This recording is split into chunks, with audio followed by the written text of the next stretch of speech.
Good evening, ma'am. My name is Luigi Coquilla, and now I will discuss to you my presentation. And now we will discuss about biological theories of crime.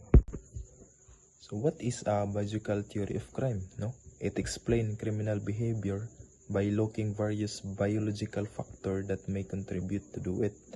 No, laong pa biological factor or physical factor, no, na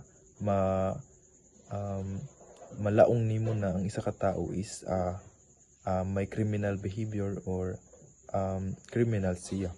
One common site is genetic and inherent, no, yadton ma-inherit nimo.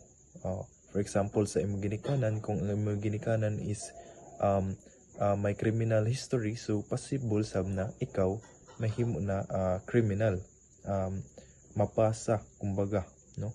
For example, no, individual with impulsive aggression tendencies may be more likely to engage in criminal behavior. So sakto gayud, no, kaya ang mga tao kung impulsive or grabe da ka dali da masuko, no, dali da maputong laong pa, amoy mas engage, no, sa mga criminal behavior. So now I will discuss to you at least 3 biological theories or biological factor studies. So genetic theory, no, is a biological theory of crime that suggests some people may inherit genetic trait that make them more likely to engage in criminal or antisocial behavior. So this inherent trait may include impulsive, no, aggression or poor self-control. So as what I have said gaina, no, na ang pagka-criminal is pwede siya ma-inherit to genes, no. For example, nang gila ko kaina, pag ang imo parents is may history ng crime, so may concept, may possibilities na mapasa sa imo, no, ang pagka-kriminal. Next is hormonal theory, no. So nagalaong nga di is imbalance or unusual high or low level of a certain hormones.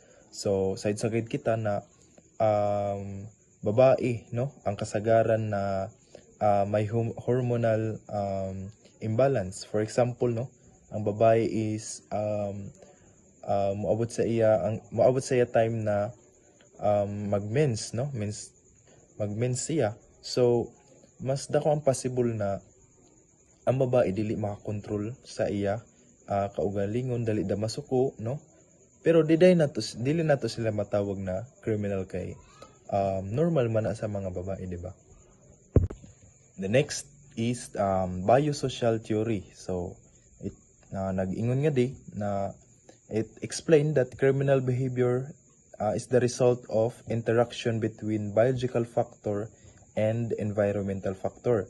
No, it argued that a person may have biological trait that increase the risk of criminal behavior, but either they actually commit crimes depends on their upbringing, family, education, peer, and social environment. So one of the example of how biological factor may influence criminal behavior. Number 1 is for example brain injury, no.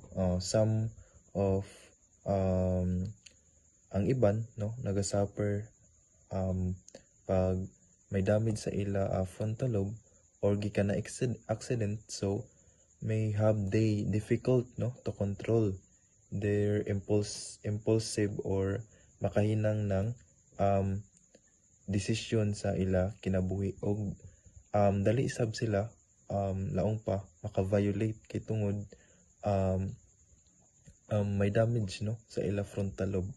So mao na siya ang ginatanaw kung ang isa ka tao is criminal, no. I have a lot of learning, no, sa pag-discuss pa lamang nako nan ini na topic. So dagan ko'y na learn, no, about baya ing anak baya na pag-recognize sa isa ka criminals, but dili dayon kita laong pa maka-judge, no, sa isa ka criminals sa ingana daniya na physical feature, but suddenly, so amo sagid kibalion ang theories na gituuhan kibali daan pa sa una.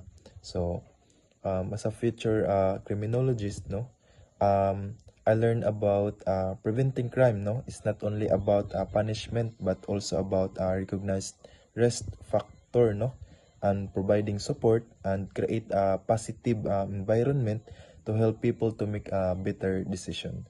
That's all po, ma'am. That's all for my topic. Thank you.